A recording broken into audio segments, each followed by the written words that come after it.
हेल' लोगोफोर, बे समाव नोंथांमोनजों लोगोसे मोनसे गोदान बाथ्रा शेयार खालामनो नागिरदों। बाहाय नोंथांमोनहा नुनो मोनगोन जे दानि जोंनि आसाम सरकारनि गिबि मन्थ्रि बिथां डक्टर हिमन्त बिश्व शर्मा बिथाङा मोनसे खौरां फोसावदों जे COVID-19नि गेजेरावहायनो मोनसे स्किम गोदान फोसावदों आरो बे स्किमनि बागै नोंथांमोननो जोबजासिम बिथाङा मा बुंदों बेखौ नोंथांमोननो फोरमायनो लानाय जागोन आरो बिथांनि रावखौ नोंथांमोना डिसक्रिपसनावबो लिंक मोनगोन खोनासंनो गोसो दंबा एबा नोंथांमोनहा सार्च खालामनानैबो नायनो हानाय जागोन गावबागावै।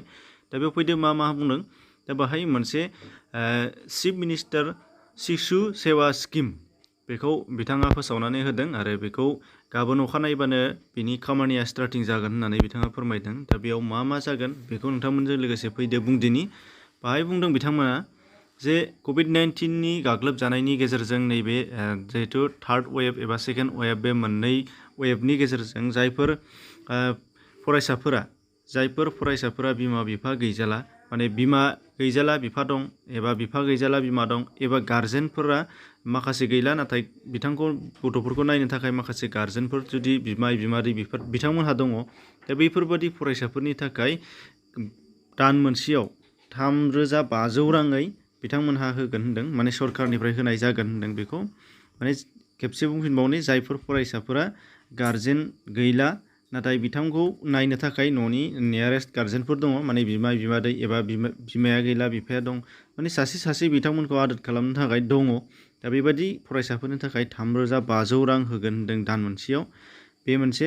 आरो बिनिफ्राय जायफोर फरायसाफोरा बिमाबो गैजाला बिफाबो गैजाला आरो नियारेस्ट गार्जेनफोर गैजाला, माने खाथियाव थानाय सोमोन्दोफोर रावबो बिथांमोनखौ नायग्रा गैलिया। दा बेबायदि रावबो गैथारै मावरियाथार फरायसाफोरखौ बिथांमोनहा सरकारनिफ्रायनो जायखिजाया बबेबा मोनसे फसंथान एबा स्कुलखौ नायनानै आरो सोलोंनायखौ नायनानै फ्रियैनो फरायनाय जोबजासिम गावसोरनि आखायाव लागोन होनदों। जेरै गलपारा सैनिक स्कुल बेबादियाव हरगोन, नङाबा कस्तुरबा गान्धी स्कुल, नङाबा नवोदया बिद्यालय एबा जायखिजाया प्राइभेट हस्टेल गोनां स्कुलावनो बेफोरखौ बिथांमोनखौ थिसननाय जागोन होननानै बिथांमोना फोसावदों। आरो बेफोर फरायसाफोरनि थाखाय फरायनाया साक्सेस जालांनायनि थाखाय एबा नांगौ बादि सुबिदा जानायनि थाखाय साफायाव गंफा कम्पिउटारबो रानना होनाय जागोन, बेखौबो फोसावदों। आरो बे कम्पिउटारा बर्ड जागोन, जायहा जेखौ गोसो, जायहा डेस्कटप लानो गोसो, लेपटप लानो गोसो, बेखौबो बिथांमोनहा फोसावनानै होदों बा बिथाङा फोसावना होदों। बेनिफ्राय बिसोरनिनो बे पेन्डेमिक समाव बेबादि मावरिया जानांनाय फरायसाफोरनिनो जायफोर फरायसुलिफोरा फरायसालि नागारखांनायनि उनाव हाबा जानो सम जागोन एबा उनावहाय हाबा जानो सम जागोन एबा दासिमबो हाबा जानायनि सम जाबाय एबा हाबा जानो थाखाय थारिख दानबाय, दा बेफोरबादि फरायसुलिफोरनि थाखाय आरोबाव मोनसे गोदान बिथांमोनहा स्किम फोसावदों। दा बे एखे स्किमनि सिङावनो दङ बियो।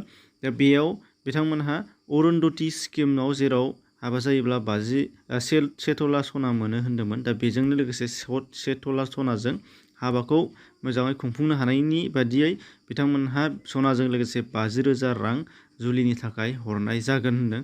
आरो बेखौ बिथांमोनहा सोरनो हरगोन होनदों बेखौ खेबसे बुंफिनबावनो, जायफोर फरायसाफोरा एबा नैबे कर'ना भाइरासनि थाखाय गार्जेन गोमाजानानै मावरिया जानांदों आरो बिथांमोननिनो जायफ्रा फरायसुलिफोरा हाबा जानो सम जाबाय एबा हाबा जानायनि थारिख दानदोंमोन एबा इयुनाव जुदि हाबा जागोनबा, दा रावबो गैथारि मावरिया फरायसुलिफोरनि थाखाय बियो जागोन होनदों। बेनिफ्राय बैफोर फरायसाफोरनो गासैबो नैबे मावरियाथार फरायसाफोरनि थाखाय आरो मावरिया फरायसाफोरनि थाखाय हिन्जावानो जा हौवासायानो जा बिथांमोननि थाखाय फरायनाय जोबखांनायनि उनावहायबाबो मोनसे जायखिजाया गावहा जायफोरहा जेराव गोसो बेनि थाखाय भकेसनेल स्किल होनाय जागोन होनदों। भकेसनेल स्किल माने जोङो जायफोर फरायसाफोरा फरायगासिनो दङ बिथांमोनहा मोनसे सरासनस्रा फर्मेल इडुकेसन लादों। बेनिफ्राय जुदि बबेबा मोनसे साख्रिखौ मावनो गोसो दंब्ला बिथांमोनहा भकेसनेल स्किल लानो नांगोन। जेरै हिन्जावसाफ्रा जुदि नार्स जानो लुबैदोंबा नार्सिं सोलोंनो नांगोन आरो थिग बेबायदिनो सोरबा इन्जिनियारिं सोलोंनो गोसो जागोन। दा बैफोरबायदिखौबो सरकारनिफ्रायनो सुबिदा होनाय जागोन जाहाथे बिथांमोनहा जिउआव माबा मोनसे खामानि मावहैनो हानाय जायो। दा बे आसनिफोरखौ गाबोन अखानायैबानो स्टार्टिं खालामगोन होनदों बिथांमोनहा। आरो बे हाबाफोरखौ नायफामनो थाखाय जिल्ला बेंगिरिनो बिबान होनाय जागोन होनदों आरो रायजोफोरनो मोनसे वेब पर्टेल एबा मोनसे अनलाइन एप्लाइ खालामनो हानायनि राहाबो होनाय जागोन होनदों।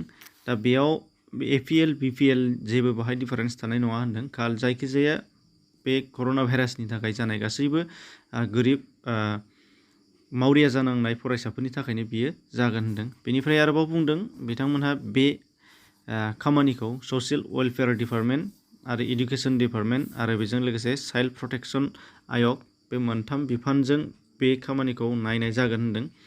दा बेखौ आसा खालामो बेखायनो जोंनि मानसिफ्रा मिथिना लानो गोनां जागोन, मानो होनबा COVID-19 सोरनि खाफालाव माब्लानि समाव मा खालामगोन जों बेखौ बुंनो हाया। बेखायनो मिथिनानै लानायनि गोनां दं होननानै नोंथांमोनजों बेखौ शेयार खालामनाय जादोंमोन।